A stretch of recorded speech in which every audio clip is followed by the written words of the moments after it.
بسم اللہ الرحمن الرحیم باب قصۃ غزوۃ بدر۔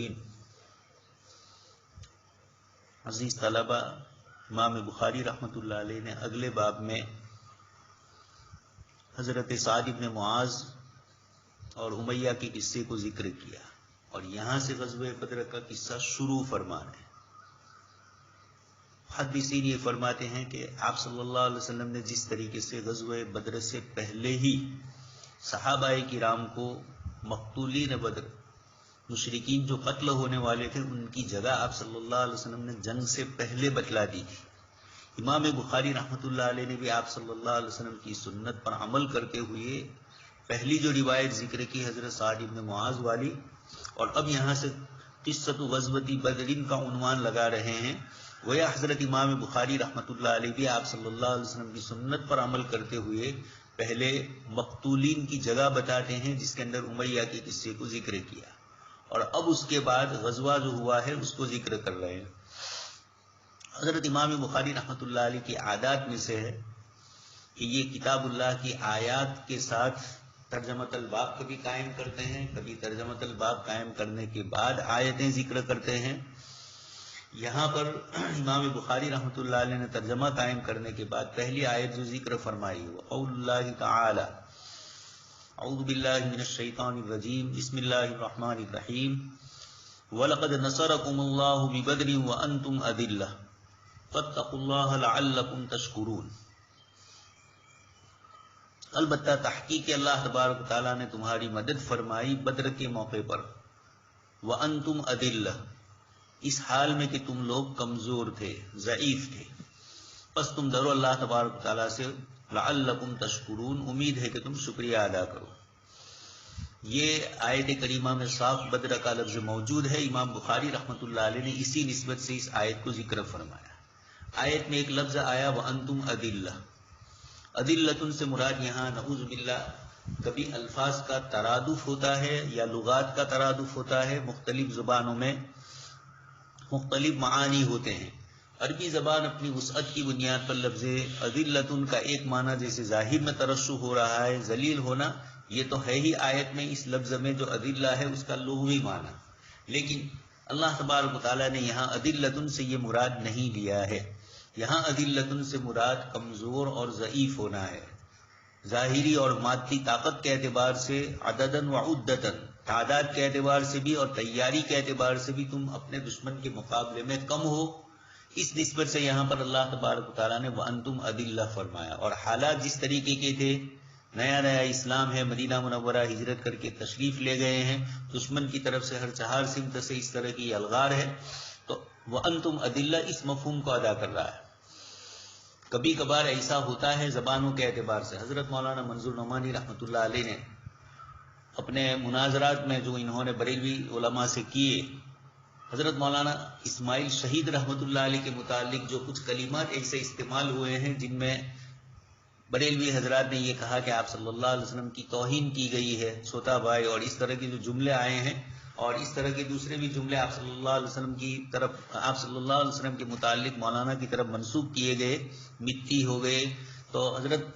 مولانا منظور نعمانی رحمۃ اللہ علیہ نے اس زمانے کے جو شعراء ہے اور اس زمانے کی جو لغات تھی، مولانا اسماعیل شہید رحمۃ اللہ علیہ کی اس زمانے کی لغات اور شعراء کے اور بڑے بڑے نثر نگاروں کے جو الفاظ ہے اور ان کے جو کلمات ہے، ان کی عبارتوں کو نقل کر کے مولانا نے بتلایا کہ ہر زمانے کا اپنا ایک ادب اور اپنا ایک اسلوب ہوتا ہے، اس اسلوب کے اعتبار سے مولانا کا یہ جملہ ہے۔ خیر، کتاب اللہ نے یہاں جو اس مفہوم کو ذکر کیا ہے، یہاں سیاق و سباق اور اللہ تبارک تعالیٰ کی طرف سے صحابہ کی مدد اور اللہ پاک کی طرف سے عجیب و غریب معاملات کا ہونا، یہ اس کو اس کی دنیاوی اور مادی اعتبار سے ہی ظاہری شکل کو ذکر کرنے کے لیے اذلۃ کا لفظ آیا ہے۔ آگے اس کے بعد ہے اذ تقول للمؤمنین الن یکفیکم ان یمدکم ربکم بثلاثۃ آلاف، جس وقت آپ یاد کیجئے اس وقت کو جب آپ مومنین سے فرما رہے تھے الن یکفیکم، کیا تمہارے لیے کافی نہیں ہے کہ تمہاری مدد کرے تمہارا پروردگار 3000 فرشتوں سے منزلین جو اتارے جائیں گے، اتارے اللہ پاک کی طرف سے، ایک کے بعد دوسرے کو اتارا جائے گا۔ دوسری جگہ مردفین کا لفظ بھی آیا ہے۔ بلا ان تصبروا، کیوں نہیں، اگر تم صبر کرو گے اور تقوی اختیار کرو گے اور دشمن تمہاری طرف غضب کے ساتھ یا تیزی کے ساتھ آئے گا تو اللہ تبارک تعالیٰ تمہاری مدد فرمائیں گے 5000 فرشتوں سے مصومین، نشان لگا لے۔ اللہ پاک کی طرف سے لفظ مصوم قرآن کریم میں کئی جگہ پر استعمال ہوا ہے۔ قوموں پر عذاب آیا اللہ پاک کی طرف سے، وہاں بھی یہ لفظ آیا ہے، اور یہاں اللہ پاک کی طرف سے صحابہ کرام کی نصرت آئی اور قریش کے لیے اللہ پاک کی طرف سے عذاب آیا، تو یہاں اللہ پاک کی طرف سے فرشتوں کو بھیجا گیا۔ وما جعلہ اللہ الا بشرا لکم، اللہ پاک نے اس مدد کو نہیں بنایا مگر تمہارے لیے بطور بشارت کے اور تاکہ تمہارے دل مطمئن ہو جائے، اور مدد نہیں ہے مگر اللہ تبارک و تعالیٰ ہی کی طرف سے جو زبردست ہے، حکمت والے ہیں۔ تمہاری تعداد کی کمی اس کی بنیاد پر یا دشمنوں کی تعداد کی کثرت اس بنیاد پر ان کو فتح نہیں ہوگی۔ لِيَقْطَعَ طَرَفًا مِّنَ الَّذِينَ كَفَرُوا، تاکہ کم ہو جائے طرفًا مِّنَ الَّذِينَ كَفَرُوا، ایک جماعت کم ہو جائے ان لوگوں کی جنہوں نے کفر کیا، او یکبتہم، یا اللہ تبارک و تعالیٰ ان کو رسوا فرمائے، پس وہ ناکام ہو کر واپس لوٹیں۔ خیر، یہ آیت کریمہ حضرت امام بخاری رحمۃ اللہ علیہ نے یہاں پیش کی ہے۔ وَلَقَدْ نَصَرَكُمُ اللَّهُ بِبَدْرٍ وَأَنْتُمْ أَذِلَّةٌ، یہ جو جملہ ہے یقیناً اس میں تو بدر کا تذکرہ ہے، اس لیے اس سلسلے میں تو کوئی اختلاف نہیں ہے، لیکن آگے جو آیت ہے اِذْ تَقُولُ لِلْمُؤْمِنِينَ، اس آیت کے متعلق مفسرین کا اختلاف ہوا ہے کہ آیا اس کا تعلق وَلَقَدْ نَصَرَكُمُ اللَّهُ بِبَدْرٍ سے ہے، تب تو پھر اِذْ تَقُولُ والا جملہ بھی بدر سے متعلق ہو جائے گا،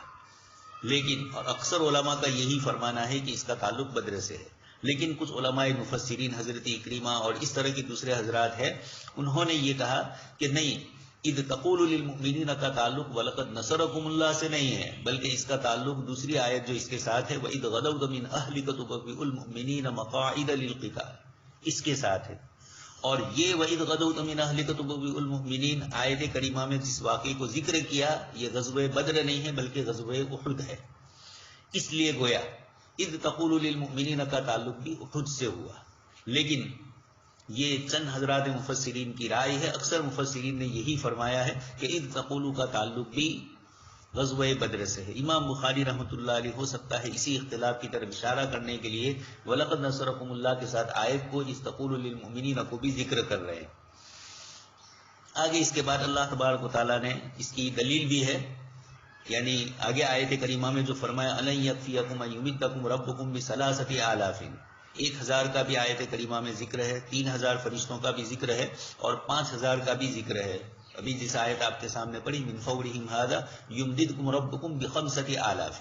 البتہ 5000 فرشتے تشریف لائے یا نہیں لائے، مفسرین میں سے بہت سارے حضرات کا یہ کہنا ہے کہ چونکہ 5000 کی تشریف آوری کو مشروط بھی شرط رکھا تھا، ان تصبروا وتتقوا، یقیناً صبر اور تقوی کا تو صحابہ کرام کی طرف سے مظاہرہ ہوا، لیکن آگے جو جملہ فرمایا گیا وَيَأْتُوكُم مِّن فَوْرِهِمْ هَذَا يُمْدِدْكُمْ رَبُّكُمْ، اور یہ دشمن بھی تیزی کے ساتھ غضب کے ساتھ تمہارے پاس آئیں، تو جو آئے تھے ان کے علاوہ دوسروں کی طرف سے مدد کا کچھ اعلان ہو رہا تھا، اور مسلمانوں کے درمیان غزوہ بدر میں یہ خبر مشہور ہوئی کہ قرظ ابن جابر مشرکین کی مدد کے لیے ایک دوسرا لشکر لے کر آ رہا ہے، تو اللہ پاک کی طرف سے آیت نازل ہوئی کہ آپ حضرات گھبرائیے مت، اگر یہ دشمنوں کی جماعت آئی تو اللہ تبارک تعالیٰ کی طرف سے بھی انتظام ہوگا۔ فرشتے تو غزوہ بدر کے علاوہ دوسرے مواقع پر بھی تشریف لائے، لیکن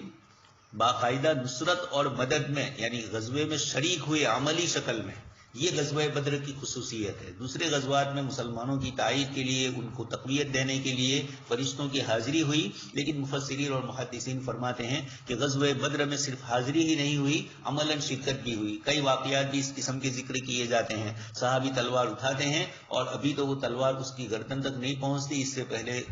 سر علیحدہ ہو جاتا ہے۔ اس طرح کے کئی واقعات صحابہ کرام نے نقل کیے۔ جو لوگ شریک تھے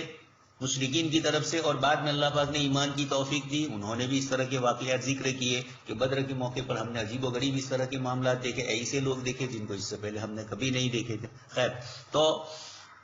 وَلَقَدْ نَصَرَكُمُ اللَّهُ اور اِذْ تَقُولُ لِلْمُؤْمِنِينَ دونوں کا تعلق ایک ہو جائے گا غزوہ بدر کے ساتھ،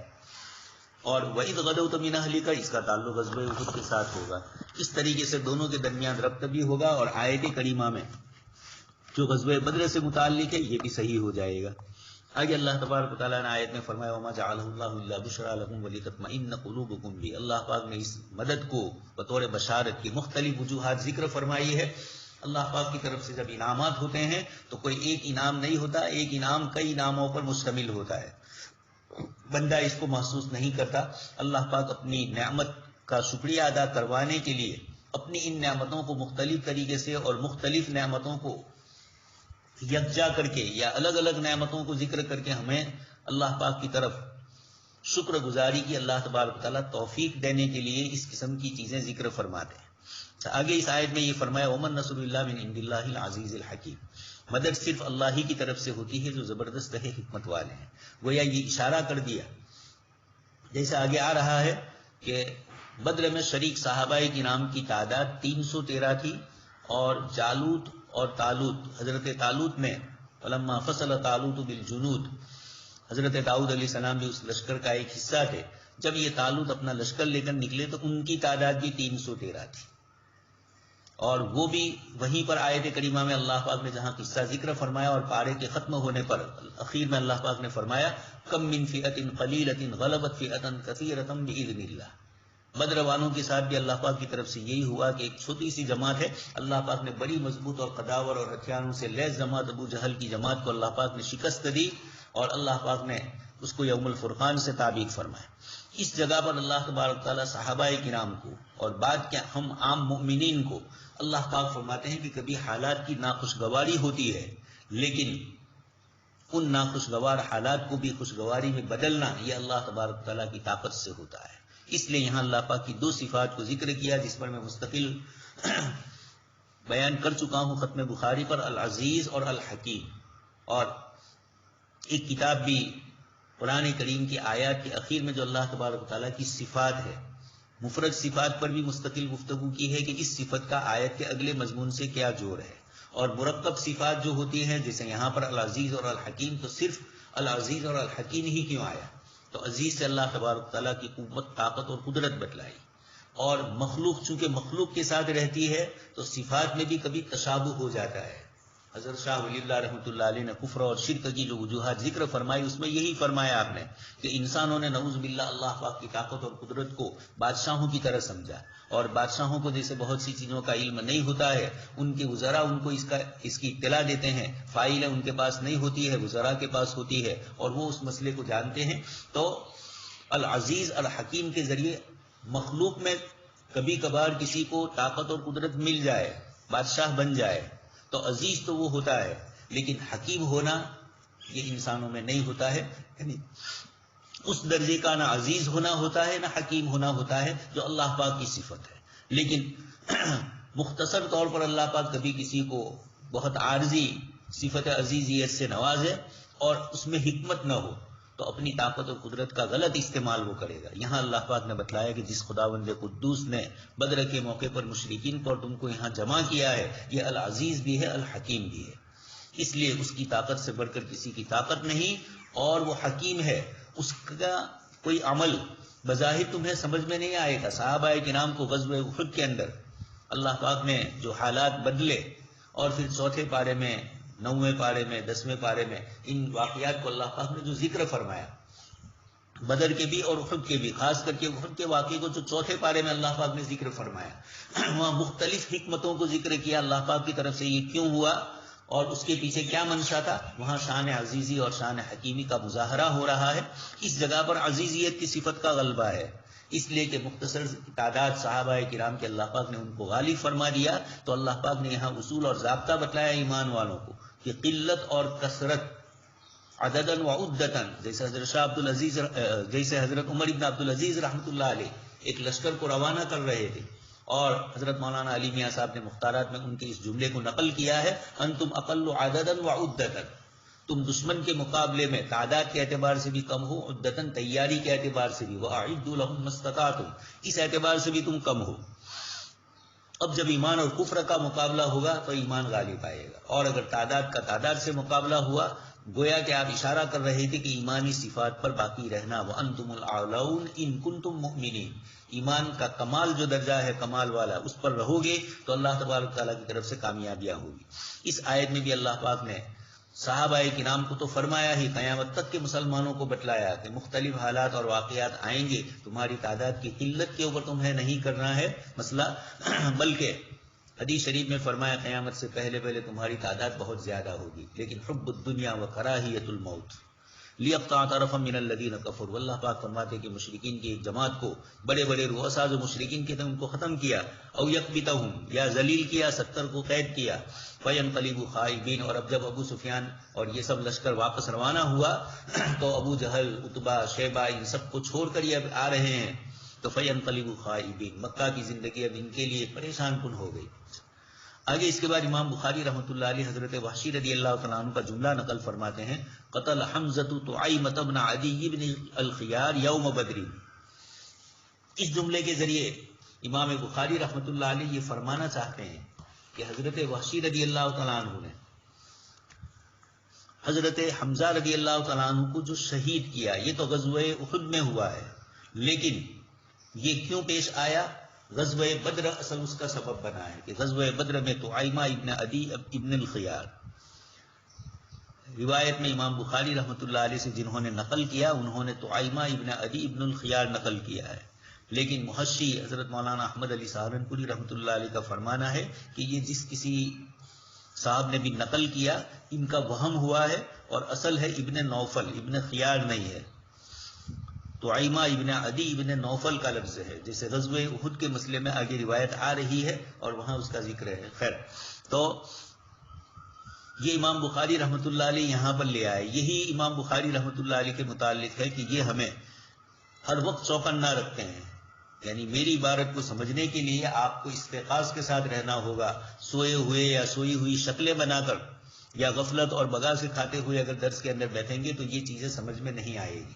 تو حضرت وحشی رضی اللہ تعالیٰ عنہ جن کو اللہ پاک نے بعد میں ایمان کی توفیق دی، لیکن یہ طعیمہ ابن عدی کے رشتہ داروں نے پھر بعد میں ان کو تیار کیا حضرت حمزہ رضی اللہ تعالیٰ عنہ کو شہید کرنے کے لیے، اور پھر اس کے بعد واقعہ پیش آیا، آگے بھی روایت میں وہ آ رہا ہے۔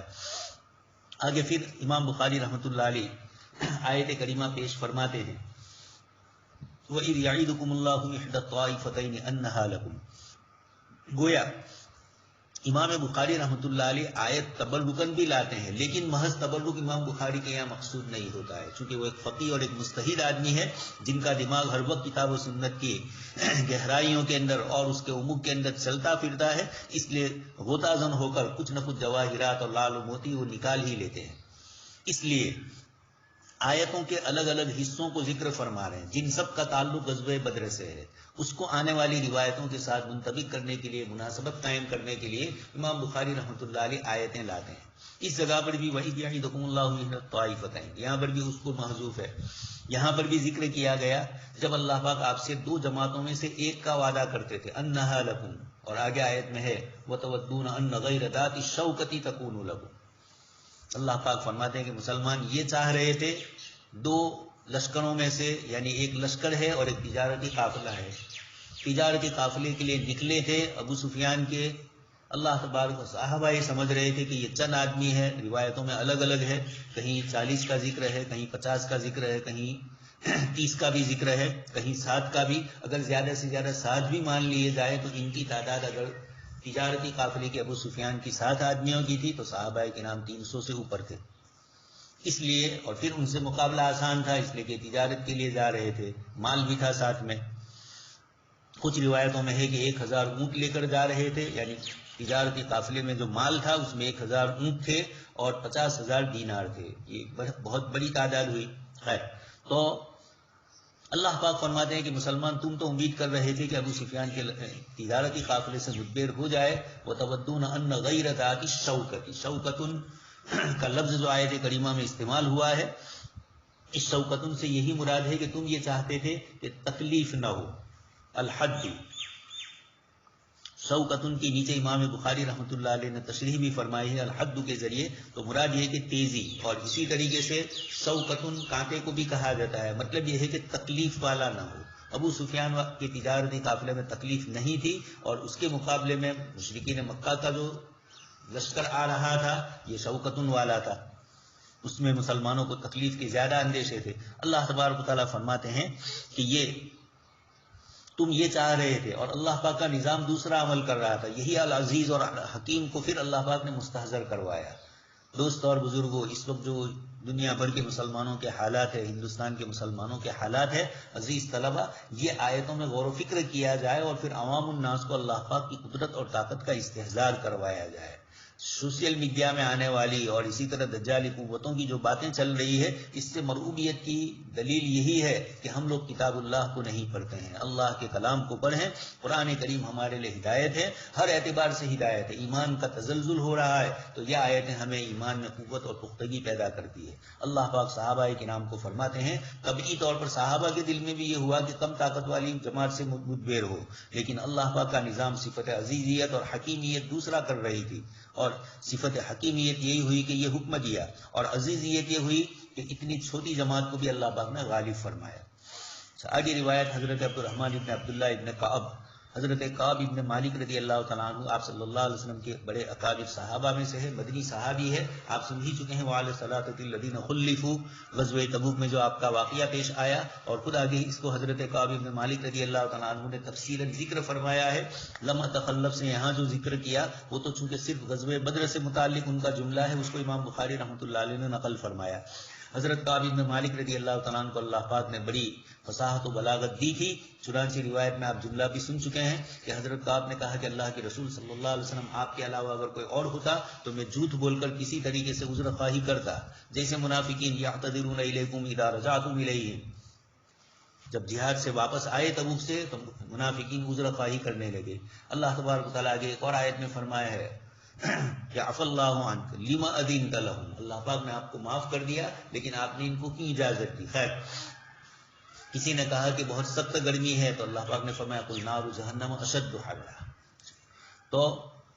عبداللہ ابن کعب ان کے صاحبزادے ہیں. حضرت کعب رضی اللہ تعالیٰ عنہ کا آخری عمر میں آپ نابینا ہو چکے تھے اور آپ کے یہ صاحبزادے ہی آپ کو اپنے ساتھ ان کے ساتھ رہتے تھے خدمت میں. تو بہت ساری روایتوں کا ذخیرہ ہے، اسی میں سے اس روایت کو بھی وہ نقل کرتے ہیں. والد محترم فرماتے ہیں لما تخلف عن رسول اللہ فی غزوۃ غزاها، آپ صلی اللہ علیہ وسلم سے کسی بھی غزوے کے اندر جو آپ نے فرمایا ہو میں پیچھے نہیں رہا، الا فی غزوۃ تبوک، مگر غزوہ تبوک میں. اس کو ہی اصل ذکر کرنا، یعنی الا فی غزوۃ تبوک، الا کا جو استثناء یہاں ہے یہ اپنے اعتبار سے صحیح ہے، لیکن آگے لفظ غیر استعمال فرمایا دونوں کا فرق ملحوظ کرنے کے لیے. ویسے بھی الا اور غیر میں نحویین کے یہاں حروف استثناء کی بحث جب آپ کرتے ہیں تو الا اور غیر کا لفظی بھی فرق ہے اور معنوی اعتبار سے بھی اور عمل کے اعتبار سے بھی دونوں کے اعراب الگ الگ آتے ہیں. خیر، تو غیر تخلفت فی غزوۃ بدر، آپ یہ بھی کہہ سکتے تھے کہ میں غزوہ تبوک اور غزوہ بدر دونوں کے اندر پیچھے رہا، لیکن پہلے میں صرف غزوہ تبوک کا استثناء کیا اور پھر بعد میں ایک مستقل کلام کرتے ہوئے غیر انی کے ذریعے ایک وہم کو پھر دور فرما رہے ہیں کہ غزوہ بدر میں بھی میں پیچھے رہا. لیکن غزوہ بدر میں پیچھے رہنا ولم یعاتب احد تخلف عنہا سے آپ نے فرق بھی بتلا دیا. جو لوگ غزوہ بدر میں شریک نہیں ہو پائے، ایک تو یہ کہ یہ انصاری صحابی ہے، اور آپ پہلے بھی سن چکے ہیں غزوہ بدر میں آپ صلی اللہ علیہ وسلم نے اس سے پہلے صحابہ کرام کی یعنی انصار کی جماعت کو شریک نہیں کیا تھا. اس موقع پر آپ صلی اللہ علیہ وسلم نے فرمایا تھا. پھر اتفاقی طور پر یہ ایک تجارتی قافلے کے ساتھ مقابلہ تھا، تو گویا ایک اتفاقی واقعہ پیش آیا تھا، اس لیے آپ صلی اللہ علیہ وسلم نے اس میں شریک نہ ہونے والوں کے سلسلے میں بعد میں کوئی معاتبت کا معاملہ نہیں فرمایا، کسی پر آپ نے ناراضگی کا اظہار نہیں فرمایا. اس لیے غزوہ بدر میں جو پیچھے رہ گئے اس کی تو یہ وجہ اپنے لیے بتلا رہے ہیں کہ یہ واقعہ پیش اس طریقے سے اچانک آیا تھا. انما خرج رسول اللہ صلی اللہ علیہ وسلم یرید عیر قریش، آپ صلی اللہ علیہ وسلم اس موقع پر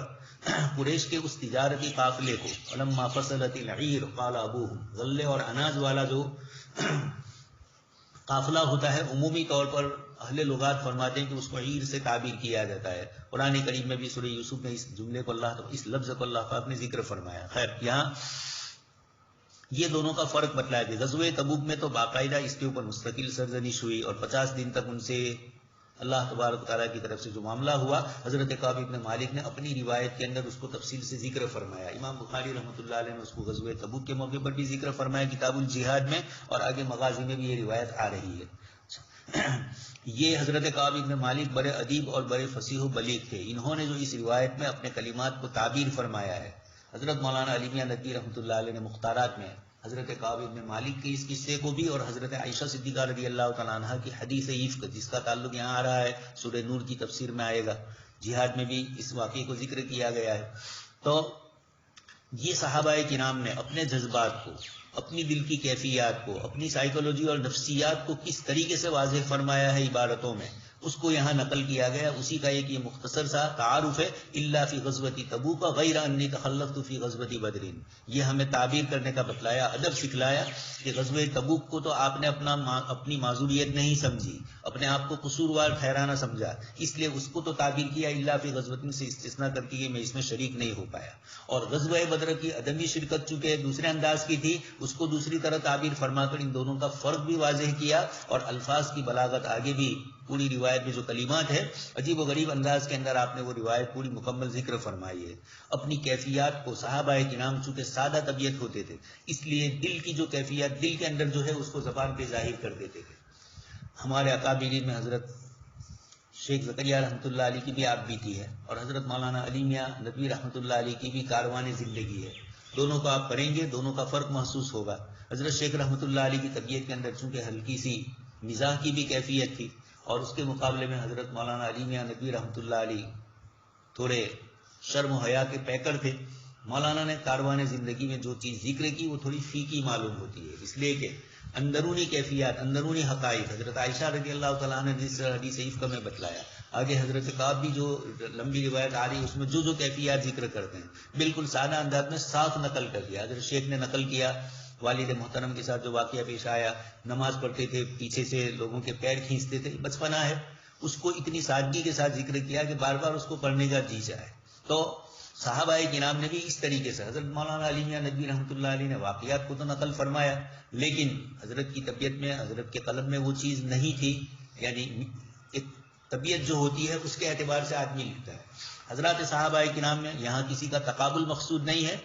یہاں صرف اتنا کہنا ہے کہ یہ حضرات اپنی باطنی کیفیات کو، اپنی اندرونی کیفیات کو کس طرح نقل کرتے ہیں۔ ہم جب اپنے ساتھ پیش آنے والے واقعے کو نقل کرتے ہیں تو اپنی برات ہی کے کلمات کو ذکر کرتے ہیں۔ صحابہ کرام میں یہ چیز نہیں تھی، وہ اپنے قصور کو بھی قصور سمجھتے تھے اگر ہوا ہے تو، اور اگر نہیں ہوا ہے تب بھی ان کے اندر ہلکا سا معمولی سا ہوا ہے تب بھی اس کو اپنے لیے بڑی چیز سمجھ کر اس کو نقل کر دیتے ہیں۔ خیر، تو یہ انما خرج رسول اللہ صلی اللہ علیہ وسلم یرید عیر قریش، اس سے یہ بھی معلوم ہوا کہ آدمی اپنی صفائی کر سکتا ہے، جیسے حضرت کعب رضی اللہ تعالیٰ عنہ نے غزوہ تبوک کے سلسلے میں تو صفائی نہیں کی، لیکن غزوہ بدر کے سلسلے میں ایک وہم ہو سکتا تھا کہ اتنا بڑا غزوہ اور اس میں آپ شریک نہیں ہوئے، تو اس کا جواب بھی آپ نے دے دیا۔ حتی جمع اللہ بینہ وبین عدوہم علی غیر میعاد، غزوہ بدر قرآن کریم میں بھی اللہ پاک نے ذکر فرمایا ہے 11ویں پارے میں کہ اگر تم اور وہ دونوں پہلے سے ایک وقت مقرر، 10ویں پارے میں بھی ہے، تم اگر مقرر کرتے تو شاید دونوں میں سے کوئی ایک وقت میعاد کی رعایت نہ کرتا۔ اللہ پاک نے اچانک دونوں کو جمع کر دیا، ابو سفیان کو نیچے اتار دیا سمندر کے نچلے کنارے پر، اور سامنے سے ابو جہل کو تیار کروایا۔ یہ اشارے اللہ تبارک تعالیٰ نے فرمائے، اور حضرت کعب بن مالک رضی اللہ تعالیٰ عنہ غزوہ بدر کی عدم شرکت کو علی غیر میعاد کی شکل میں ظاہر کر کے کہتے ہیں کہ چونکہ اس طرح کی کوئی چیز نہیں تھی متعین اور باقاعدہ۔ آگے امام بخاری رحمۃ اللہ علیہ باب قول اللہ تعالی، اب یہاں پر ترجمۃ الباب قائم نہیں فرمایا، آیت کریمہ کو ہی ترجمہ بنایا، اور لمبی آیات ہے، کئی آیتیں ہیں، چونکہ ان آیتوں میں مختلف چیزیں اس سے معلوم ہو رہی ہے، اور روایتوں میں بھی آپ صلی اللہ علیہ وسلم نے اس کی طرف اشارے فرمائے، تو امام بخاری رحمۃ اللہ علیہ یہ پوری چند آیات کو ذکر کر رہے ہیں۔ اذ تستغیثون ربکم، جس وقت کہ تم مدد چاہ رہے تھے تمہارے پروردگار سے، فاستجاب لکم، غزوہ بدر میں آپ صلی اللہ علیہ وسلم نے اللہ پاک سے دعائیں کی، صحابہ کرام نے دعائیں فرمائی۔ اس سے یہ بھی معلوم ہوا کہ پریشانی اور تکلیف کے موقع پر سب سے پہلے دعا ہے، اسباب کو اختیار کرنے کی نفی نہیں ہے۔ آپ صلی اللہ علیہ وسلم نے صحابہ کو جمایا، ترتیب قائم کی لشکر کی، یہ سب کچھ ہوا۔ دشمنوں نے سب سے پہلے پانی پر قبضہ کر لیا، اس کو بھی اللہ تبارک تعالیٰ نے پھر دوسری شکل میں بدل دیا، آگے آ رہا ہے وہ۔ تو اذ تستغیثون ربکم، روایتوں میں ہے کہ صحابہ کرام یہ دعا اللہ تبارک تعالیٰ سے مانگتے تھے، اغثنا یا غیاث المستغیثین، اے مدد چاہنے والوں کی مدد کرنے والی ذات ہماری بھی مدد فرمائے، رب انصرنا علی عدوی، اے ہمارے پروردگار آپ ہماری مدد فرمائیے آپ کے دشمن پر۔ عجیب جملہ ہے، ہماری ان کے ساتھ وما نقموا منہم الا یؤمنوا باللہ العزیز الحمید، ان کی ہمارے ساتھ جو عداوت اور دشمنی ہے وہ محض آپ کی ذات کی وجہ سے ہے. آپ سن چکے ہیں وَإِذَا ذُكِرَ اللَّهُ وَحْدَهُ اشْمَأَزَّتْ قُلُوبُ الَّذِينَ، جب ایک اللہ کا ذکر کیا جاتا ہے تو ان کی تیوریں چڑھ جاتی ہے، ان کے ناک اور چہرے پر اثرات نمایاں ہوتے ہیں. اور جب معبودان باطلہ کا ذکر ہوتا ہے تو ان کو کوئی تکلیف نہیں ہوتی ہے. یہ اللہ پاک کی ذات عالی سے اللہ کے بندے ہیں. یا حسرتاً علی العباد ما یأتیہم من رسول الا کانوا بہ یستہزئون وما قدر اللہ حق قدرہ. یہ چیزیں ہمیں بتلاتی ہے کہ اگر دنیا میں لوگ آپ کی قدر نہ کریں، لوگ آپ کو نہ پہچان سکے، تو نبیوں کی بھی قدر نہیں کی گئی ہے. اور انبیاء کرام علیہ الصلوۃ والسلام تو اللہ کے نبی ہے. خود ذات اقدس فرماتی ہے وما قدر اللہ حق قدرہ. یہ آیتیں بندوں کے مقابلے کے اندر اللہ پاک کی طرف متوجہ ہونے کی دعوت دیتے ہیں. حضرت مولانا قاری محمد طیب صاحب رحمۃ اللہ علیہ فرماتے ہیں کہ عزت ہماری اور وہ لوگوں کے ہاتھ میں.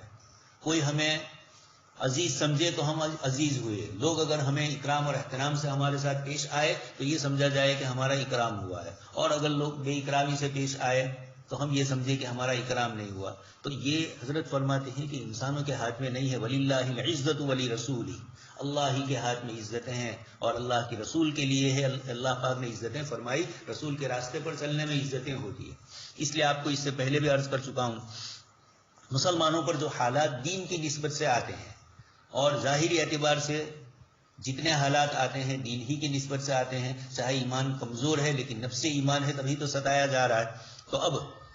جب یہ دشمنوں کی طرف سے اس طریقے سے ستایا جا رہا ہے تو یہ ذلتیں نہیں ہوئی. اگر ذلت ہوتی تو انبیاء کرام علیہ السلام کے ساتھ یہ واقعات پیش نہ آتے. اس لیے عزت اور ذلت کا معیار دنیا کے انسانوں نے جو سمجھا ہے وہ نہیں ہے. عزت اور ذلت کا ایک معیار اللہ پاک کے یہاں ہے. اللہ پاک اپنے نبی کو طائف میں، مکہ کی گلیوں میں جو ظاہری شکلیں ہو رہی ہے،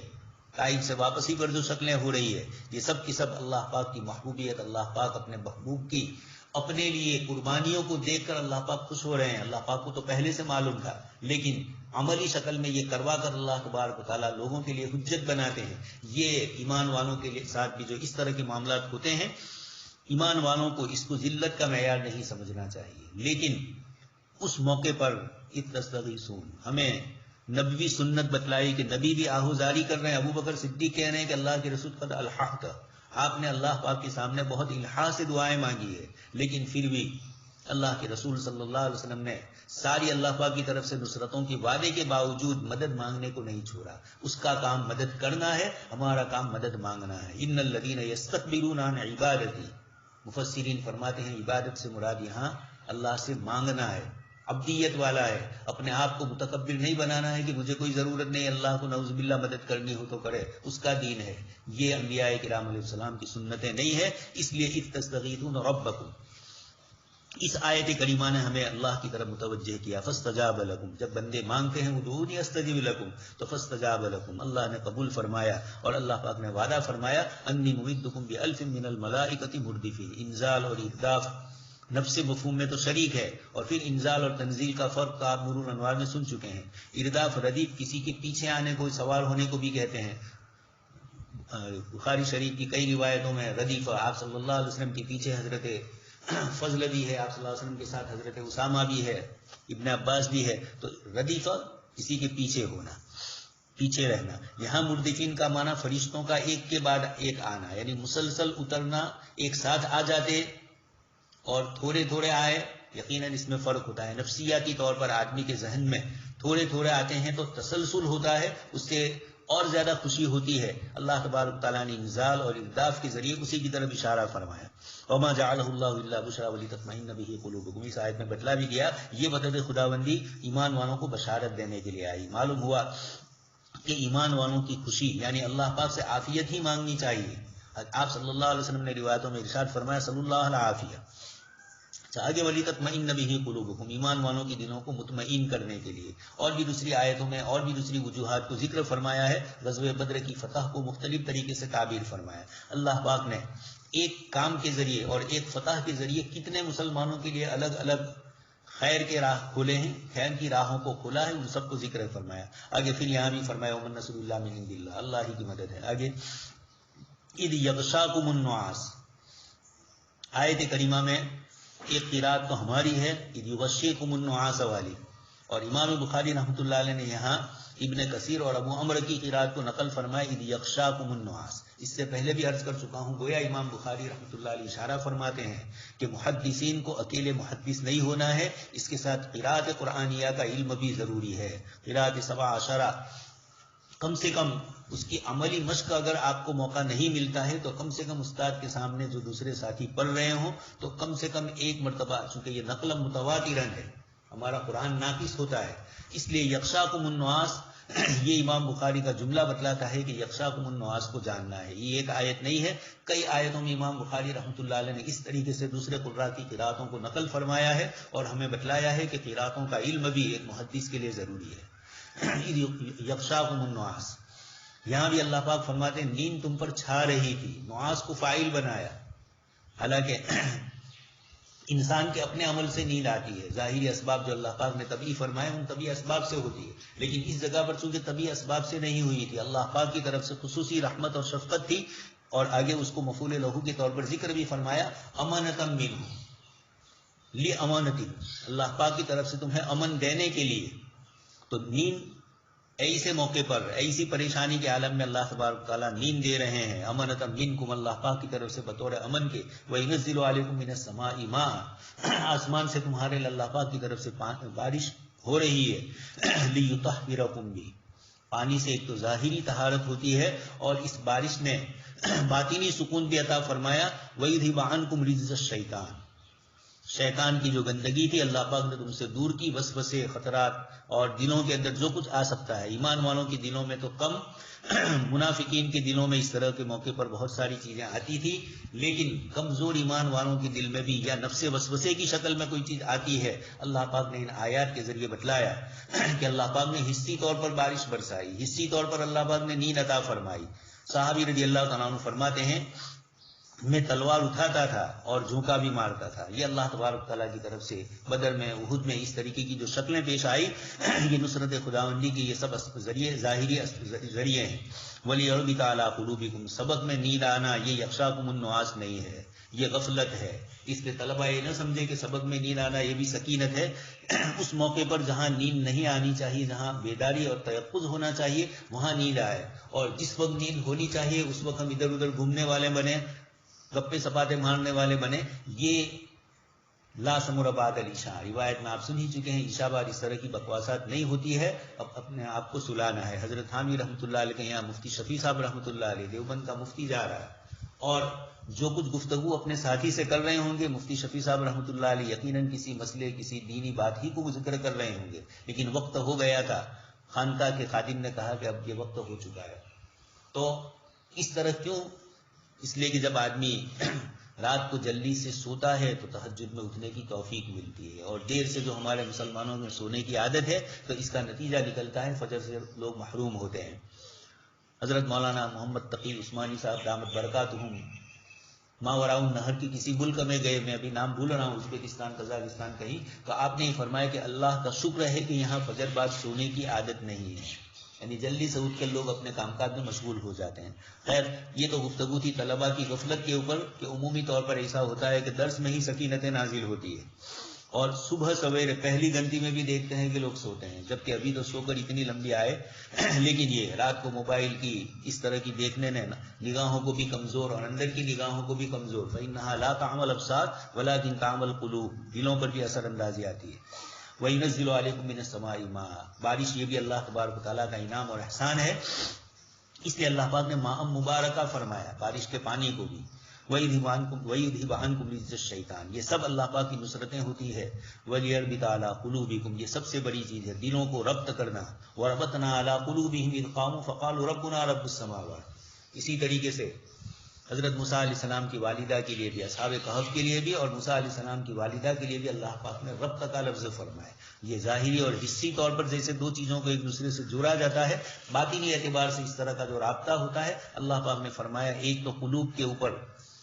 قلوب کو جوڑنا، اور دوسرا ہے وَيُثَبِّتَ بِهِ الْأَقْدَامَ أَفَمَنْ شَرَحَ اللَّهُ صَدْرَهُ لِلْإِسْلَامِ، دنیا سے بے رغبتی، آخرت کی طرف توجہ، یہ ہے شرح صدر. وَيُثَبِّتَ بِهِ الْأَقْدَامَ، اور پیروں کو بھی ثابت رکھنا، اس لیے کہ میدان کارزار میں ذرا پیر ادھر ادھر لڑکھڑائے اور دشمن غالب آ جاتے ہیں. آپ سن ہی چکے ہیں اس کے بعد غزوہ بدر میں، غزوہ احد میں کیا شکل پیش آئی. تو تثبیت اقدام یہ بھی اللہ تبارک تعالیٰ سے اس کی دعا مانگنا. اذ یوحی ربک الی الملائکہ. آگے اللہ تبارک تعالیٰ فرماتے ہیں کہ آپ کا پروردگار فرشتوں کو وحی فرما رہے تھے جس کیفیت سے فرشتوں سے اللہ پاک مخاطب ہوتے ہیں. انی معکم لفظ وحی کا مختلف طریقے سے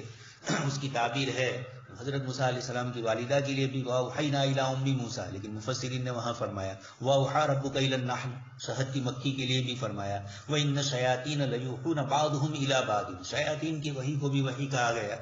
اس جگہ پر فرشتوں کے ساتھ جو لفظ ایحاء کا اطلاق ہوا، ایک ہے عموم مجاز اور ایک ہے مجاز مشترک. لفظ ان اللہ وملائکتہ یصلون علی النبی، وہاں پر یہ بحث آتی ہے اصول میں، خیر بات تھوڑی دور جا رہی ہے. اذ یوحی ربک الی الملائکۃ، تو یہاں بھی لفظ وحی اس کے مختلف محمل ہے. اللہ پاک نے فرشتوں سے فرمایا انی معکم، اللہ پاک فرشتوں سے فرمانے کہ میں تمہارے ساتھ ہوں. ایمان والوں کو کہا جا رہا ہے میں تمہارے ساتھ ہوں. فثبتوا الذین آمنوا، تمہارا کام ہے کہ ایمان والوں کے دلوں کو مضبوط کرو. یہ فرشتوں کی طرف سے ہوتا ہی رہتا ہے. اللہ پاک کی طرف سے دل میں القاء ہوتا ہے. ایک تو لمۃ من الخیر لمۃ من الشر ہوتا ہے، اور ایک فرشتوں کی طرف سے ثابت قدمی کچھ فرشتوں کو اللہ پاک نے ہمارے ساتھ رکھے ہیں. ایک تو حفاظت کرتے ہیں، وہ قرآن کی آیت میں حفاظت کا لفظ بھی ذکر فرمایا، اور ایک معنوی حفاظت بھی ہوتی ہے، تثبیت قلب بھی ہوتا ہے. سألقی فی قلوب الذین کفروا الرعب، اللہ پاک فرماتے ہیں ان لوگوں کے دلوں میں جنہوں نے کفر کیا میں عنقریب رعب ڈالوں. ایسا رعب ڈالا کہ غزوہ احد میں تو تھوڑی کچھ ان کو ظاہری فتح ملی تھی، لیکن اس کے باوجود چھوڑ چھاڑ کے چلے گئے. یہود کے لیے قرآن کریم نے خود فرمایا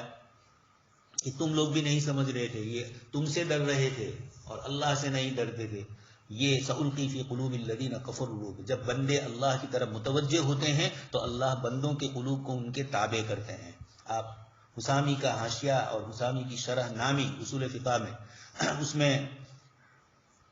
غلامیت کے اوپر جو ذکر کیا گیا، غلامی کے اسباب کو، اس میں یہ فرمایا کہ جب انہوں نے اللہ کی بندگی کو چھوڑا تو اللہ پاک کی طرف سے عبید عبیدہم، اللہ پاک نے اپنے بندوں کے بندے ان کو بنا دیے، غلام بنا دیے. یہ معلوم ہوا اس سے برعکس کہ جب اللہ کا خوف دل میں آئے گا تو مخلوق کا خوف اللہ مخلوق کے دلوں میں ہمارے رعب کو ڈال دیں گے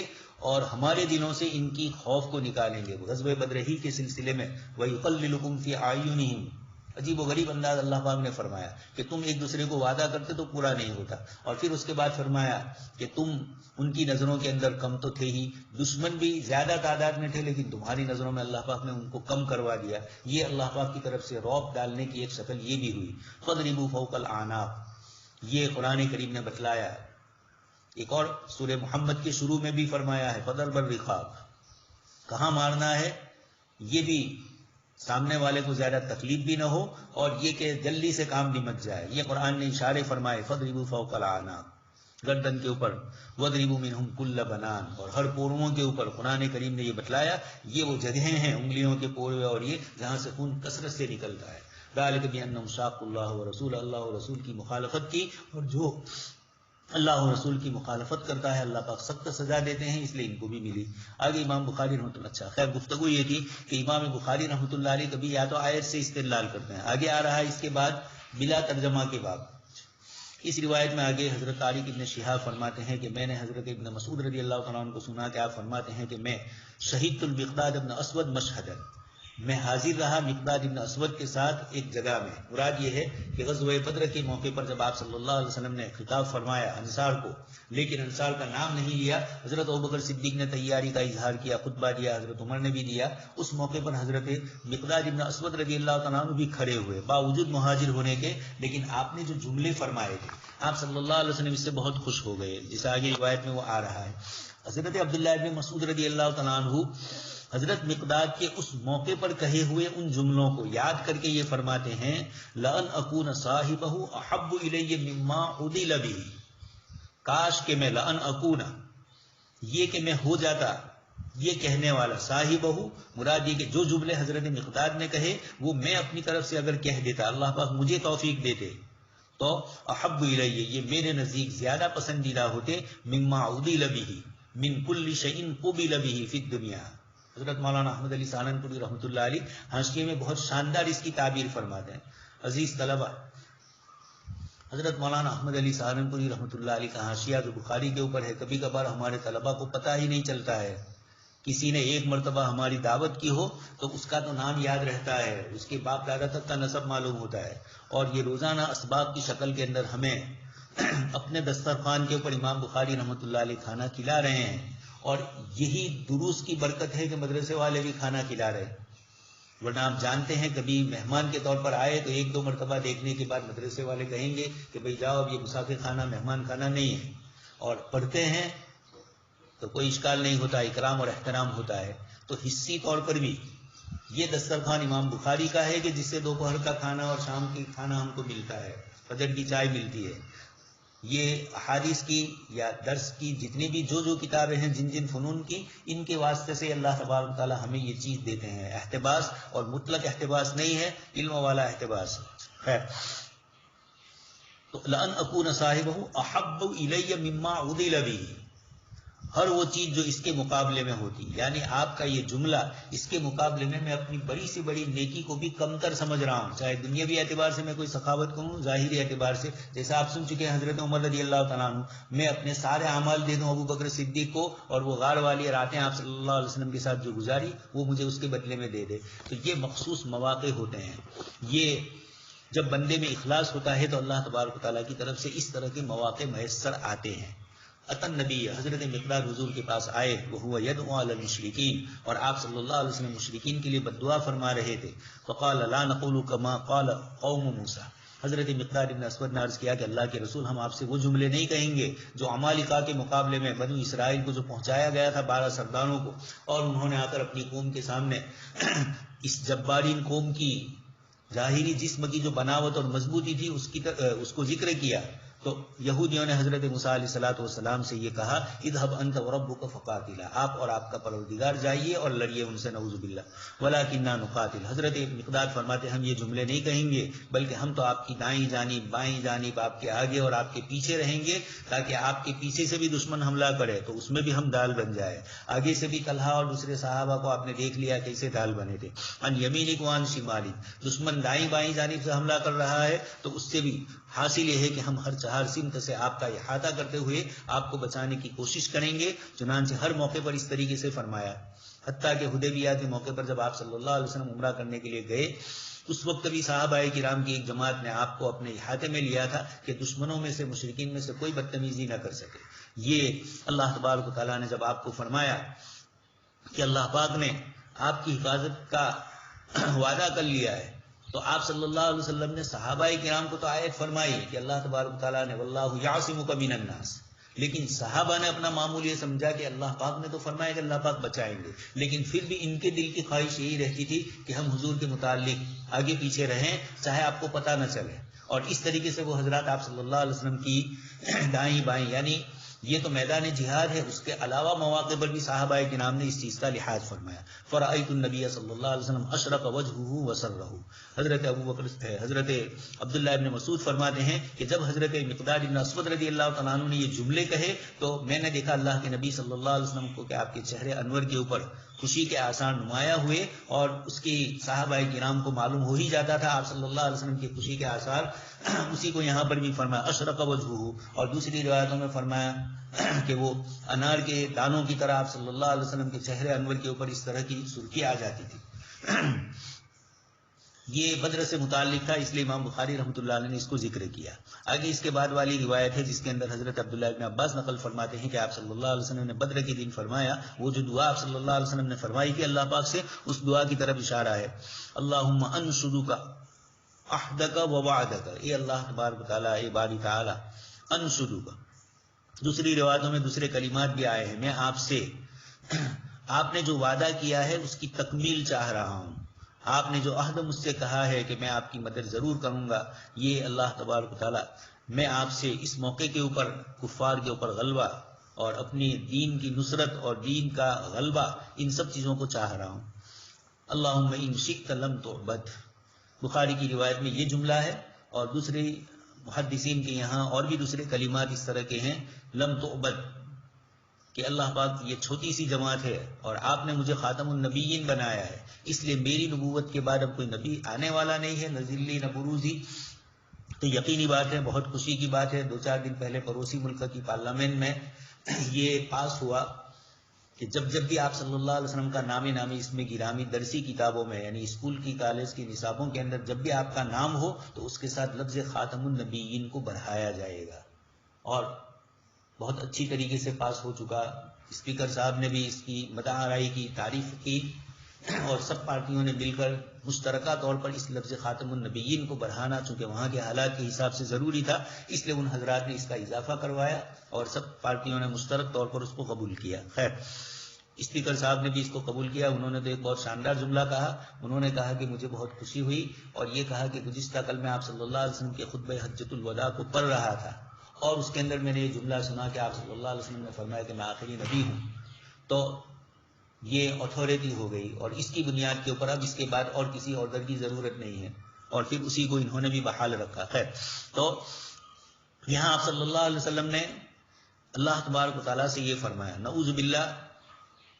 دنیا کے اندر یہ ہوتا ہے کہ ایک آدمی کسی کا کام کرتا ہے اور کبھی کچھ ہوتا ہے تو کہہ دیتا ہے کہ ہم آپ کا کام کا احسان جتلانا ہوتا ہے. منت منہ کی خدمت سلطانی کنی. اس جگہ پر بھی اللہم ان شئت لم تعبد، ان شئت کے لفظ نے بتلا دیا، اور اللہم ولا تقولن لشیء انی فاعل ذلک غدا الا ان یشاء اللہ. مفسرین فرماتے ہیں اصحاب کہف میں سورہ کہف کے اندر یہ جو آیت آئی، پوری سورت کا محور ماشاء اللہ ہے. وہاں بھی قصے میں بھی آیا ہے باغ والوں میں، ولولا اذ دخلت جنت فقلت ماشاء اللہ. 2 مرتبہ یہ لفظ ماشاء اللہ آیا، اور بھی دوسری جگہ پر بھی ہے. تو سورہ کہف میں یہ لفظ ماشاء اللہ یعنی سب کچھ اللہ کے چاہنے سے ہوتا ہے. اصحاب کہف سے دقیانوس نے دوسرا چاہا تھا اور اللہ تبارک تعالیٰ نے وہ چاہا جو اللہ تبارک تعالیٰ نے جس کے فیصلے فرمائے. اس جگہ پر بھی ان شئت کے لفظ سے حضور نے اسی کی طرف اشارہ کیا. آپ اگر چاہتے ہیں، یعنی نعوذ باللہ آپ صلی اللہ علیہ وسلم کی اس جملے میں کچھ بیزاری کا اظہار نہیں ہو رہا ہے کہ ہم عبادت کریں گے تو ہی آپ کی عبادت ہوگی. آپ سن ہی چکے ہیں لا احصی ثناء علیک انت کما اثنیت علی نفسی، اور حضور ہی کی زبان سے ہے لو ان اولکم وآخرکم وانسکم وجنکم، حدیث قدسی ہے. اور سب کے سب علی اتقی قلب رجل، سب پرہیزگار ہو جائے، ما زاد فی ملکی شیئا، اللہ کے ملک میں کوئی بڑھوتری نہیں، اس لیے کہ اس کو پہلے سے ہی مکمل ہے، بڑھوتری کی ضرورت نہیں ہماری عبادتوں سے. اور علی اشقی قلب رجل ما نقص من ملکی شیئا. اس جگہ پر بھی یہی مفہوم ہے آپ صلی اللہ علیہ وسلم کی طرف سے کہ باری تعالیٰ اسباب کے درجے میں آپ نے مجھے آخری نبی بنایا ہے، اور اگر یہ میں اور یہ امت ختم ہو گئی تو پھر اس کے بعد آپ کی جو مشیت ہے اس میں تو اور کوئی نبی آنے والے نہیں ہیں. تو یقینی بات ہے کہ پھر دشمنوں کا غلبہ ہوگا، کفار کا غلبہ ہوگا. فأخذ ابو بکر بیدہ، جب آپ یہ ارشاد فرما رہے تھے حضرت ابوبکر صدیق نے آپ کے ہاتھ کو پکڑا اور فرمایا حسبک، آپ کے لیے کافی ہے. فخرج، حضور نکلے اور آپ یہ فرما رہے تھے سیہزم الجمع ویولون الدبر، جماعتیں شکست کھائے گی اور پیٹ پھیر کر بھاگے گی. اب یہاں پر کچھ حضرات نے اشکال کیا کہ حضرت ابوبکر صدیق رضی اللہ تعالیٰ عنہ ان کا یہ جملہ حضور کو تسلی دینے کے لیے تو ابو بکر میں کمال یقین تھا یا نعوذ باللہ آپ صلی اللہ علیہ وسلم میں کمی چیز تھی. دوستو اور بزرگوں، یہ جملے یہ ہماری سوچ کے اوپر ہوتے ہیں، اس طرح کوئی مراد نہیں ہے. اللہ کے نبی صلی اللہ علیہ وسلم کی کیفیتیں الگ ہوتی ہے. یہودیوں نے جب فرعون سے بھاگ کر بنی اسرائیل جا رہے ہیں دریا کنارے پر، پیچھے فرعون کا لشکر بھی آ رہا ہے اور آگے سمندر ہے، ان دونوں کے بیچ میں فلما تراءت الجمعان قال اصحاب موسیٰ انا لمدرکون.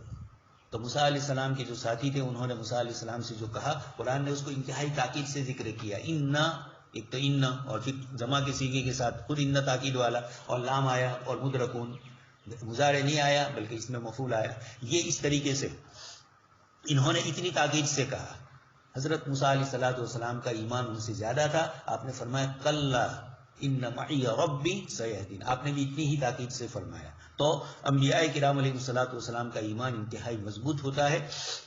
لیکن بارگاہ رب العزت میں ابو بکر کا بھی ایک مقام ہے اور اللہ کی نبی کا نبوت کا ایک مقام ہے، اور نبیوں میں بھی نبیوں کے سردار. اس لیے حضور اللہ پاک سے اللہم ان شئت لم تعبد اور انشدک عہدک و وعدک، اور نہ معلوم کون کون سی کیفیات آپ کے قلب میں ہوگی، اس کے ذریعے جو چیز کہہ رہے تھے وہ مقام ابو بکر کو حاصل نہیں ہے،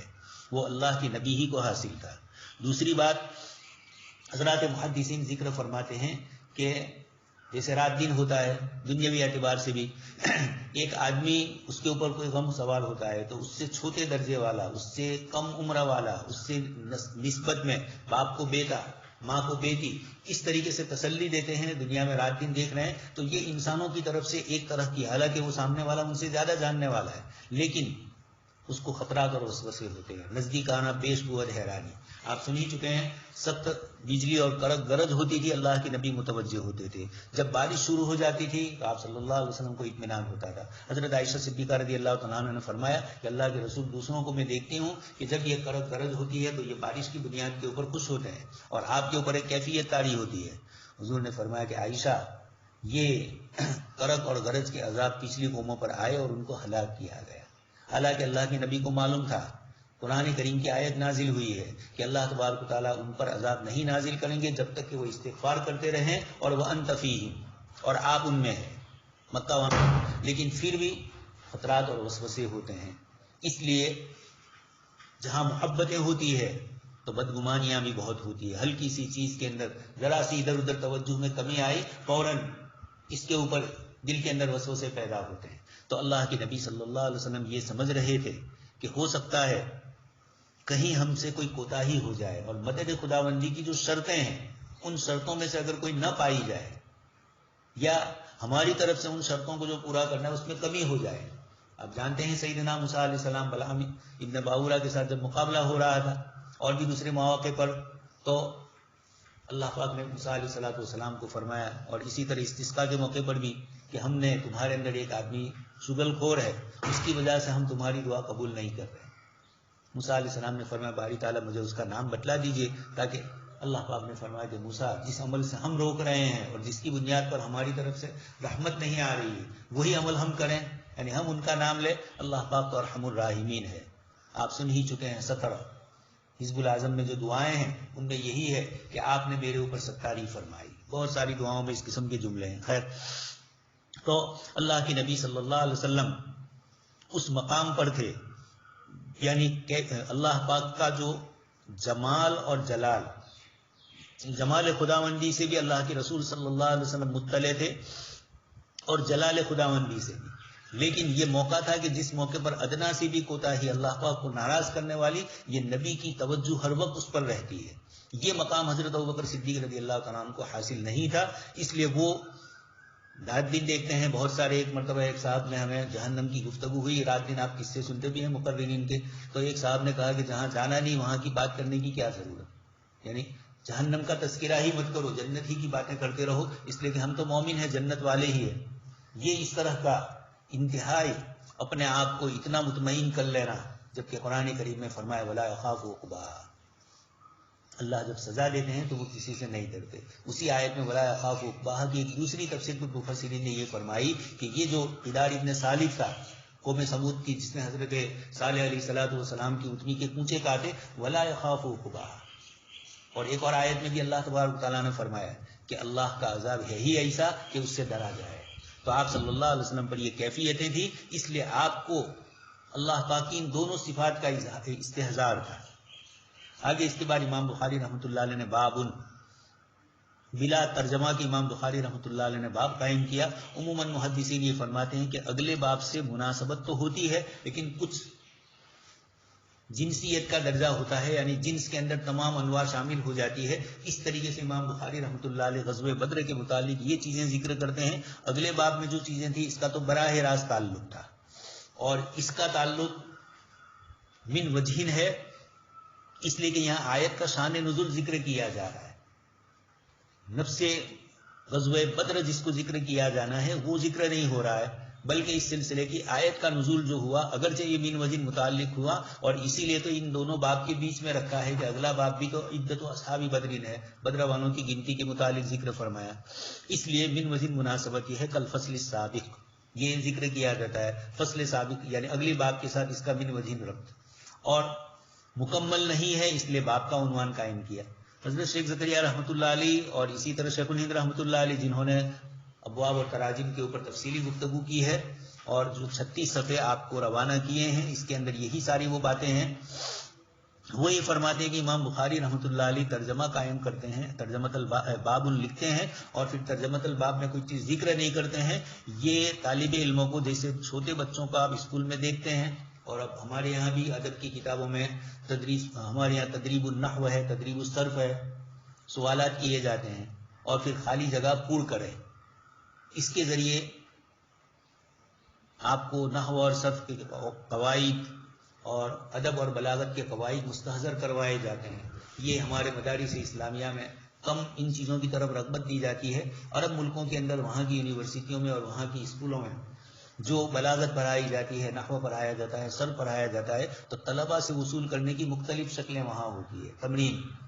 تدریب مختلف طریقے سے کی جاتی ہے. وہاں بلاغت کی بھی تدریب ہوتی ہے، اصول فقہ کی بھی تدریب ہوتی ہے، اور یہی چیزیں ہیں جس کی بنیاد پر ان علوم کو ہم نظری طور پر پڑھ لیتے ہیں، اور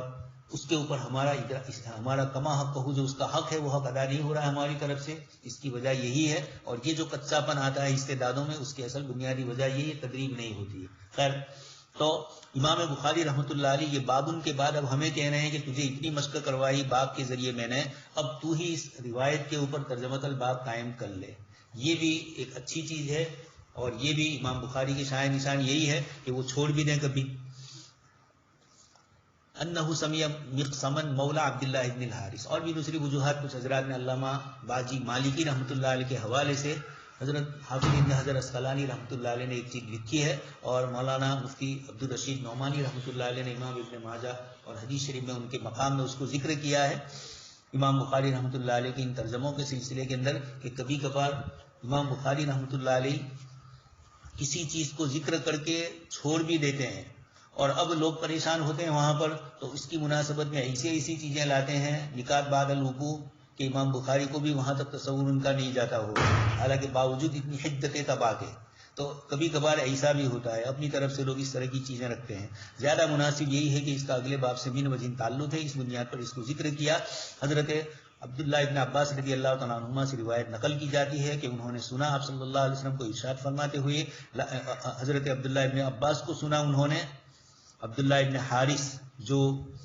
حضرت عبداللہ ابن عباس سے سنتے ہیں، انہ سمیعہ، انہوں نے ابن عباس کو کہتے ہوئے سنا کہ ابن عباس یہ ارشاد فرما رہے تھے، لا يستوی القائدون من المؤمنین عن بدر، یہ عن بدر کا لفظ، والخارجون الی بدر، یہ ابن عباس رضی اللہ تعالیٰ عنہ، آیت کریمہ آگے تفسیر میں آئے گی، اور وہاں پر دونوں طریقے سے کہ لا يستوی القائدون من المؤمنین عن بدر صرف نازل ہوا یا پوری آیت نازل ہوئی، اور بھی اس طرح کی دوسری آیتوں کے متعلق ہے. خیر، آیت کریمہ کا جو مفہوم ہے کہ جو لوگ ایمان والوں میں سے جہاد میں عملاً شریک ہوئے اور جو شریک نہیں ہو سکے، یہ دونوں کے دونوں برابر نہیں ہو سکتے. القائدون اور جانے والے دونوں برابر نہیں ہو سکتے. اسی کو فرمایا بدر سے پیچھے رہنے والے، والخارجون الی بدر، اور بدر کی طرف عملاً شرکت کرنے والے. گویا لا يستوی القائدون من المؤمنین غیر اولی الضرر والمجاہدون فی سبیل اللہ. یہ اولی الضرر کا لفظ، صحابہ آئے انہوں نے کہا کہ ہم نابینا ہے، تو اللہ پاک کی طرف سے اضافہ ہو گیا غیر اولی الضرر کا. جو حضرات نابینا تھے، عبداللہ ابن جہش رضی اللہ تعالیٰ عنہ اور عبداللہ ابن ام مکتوم رضی اللہ تعالیٰ عنہ، ان کے متعلق یہ رخصت کا لفظ آیا. خیر، یہاں گویا یہ بتلانا چاہتے ہیں کہ آیت کریمہ کا نزول غزوہ بدر سے متعلق ہے، جبکہ دوسرے کچھ حضرات نے اس کو غزوہ تبوک سے تعبیر فرمایا، لیکن ابن عباس رضی اللہ تعالیٰ عنہما نے اس کو بدر سے متعلق قرار دیا. امام بخاری رحمۃ اللہ علیہ نے اس آیت کو یہاں پیش کر کے، چونکہ اس کا تعلق بدر اور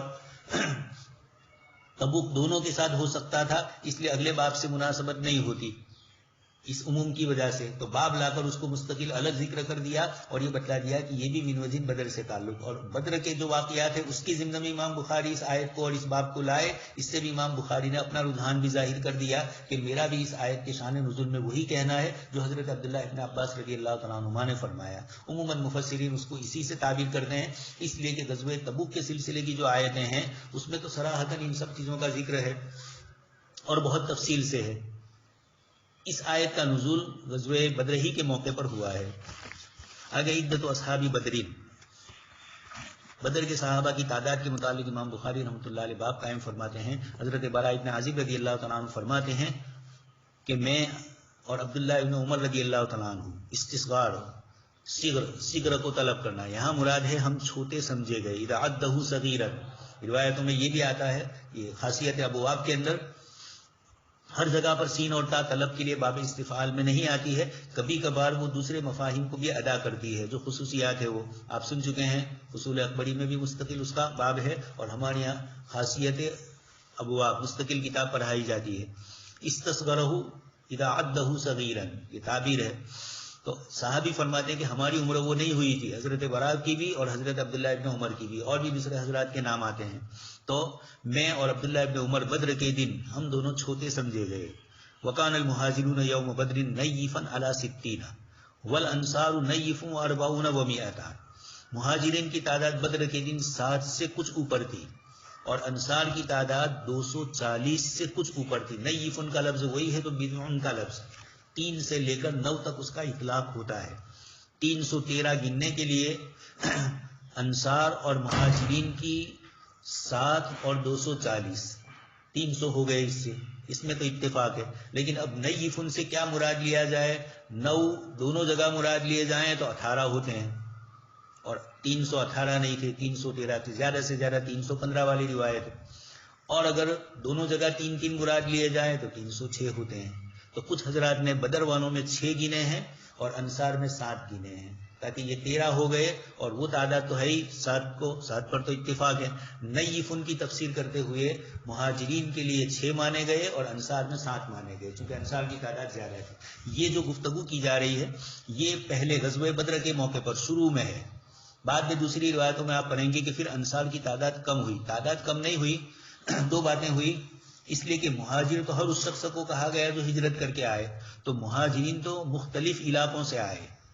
مہاجرین کا اول اطلاق اگرچہ مکہ کے مسلمانوں پر ہے، لیکن اور بھی دوسرے حضرات الارض مراغمن ومن یہاجر فی سبیل اللہ عموم ہے. تو اس لیے مہاجرین تو ہر جگہ سے آنے والے کو کہا گیا، اور انصار تو مدینہ منورہ کی ان 2 قبیلوں کے جو حضرات تھے انہی کو. اب وہ جہاد میں بھی گئے تو ان کی شہادت ہوئی، کئی واقعات ہوئے جس میں انصار کی ایک بڑی تعداد شہید ہوئی. اور پھر یہ ہے کہ مہاجرین آتے گئے تو مہاجرین اور انصار روئے زمین پر ایسی نصرت اور ہجرت کا آج تک دنیا نے کوئی نمونہ نہیں دیکھا. رات دن دیکھ رہے ہیں امیگریشن اور مختلف ملکوں سے لوگ ادھر سے ادھر جاتے ہیں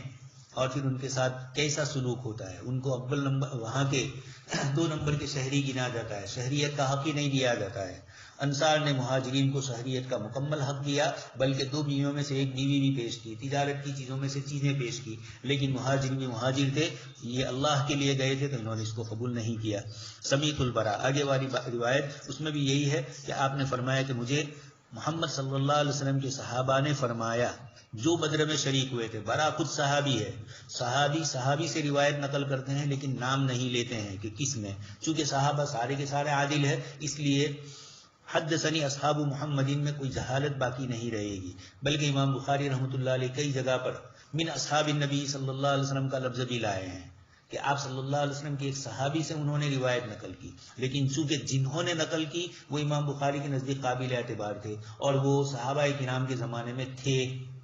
اس بنیاد پر امام بخاری رحمۃ اللہ علیہ نے اس مجہولیت کو بھی قبول کر لیا ہے روایت میں، اس لیے کہ نقل کرنے والا خود تابعی ہے اور ان کا اس صحابی یا صحابہ کرام کی ایک بڑی تعداد کے زمانے میں ان کا موجود ہونا اور سن تمیز کو پہنچ جانا ثابت ہو رہا تھا. انہم کانوا عدۃ اصحاب طالوت، یہ آ گیا کہ حضرت طالوت کی جماعت میں جتنے افراد تھے الذین جازوا معه النہر، جنہوں نے ان کے ساتھ نہر کو پار کیا، وہی مراد ہے. یہاں بھی منافقین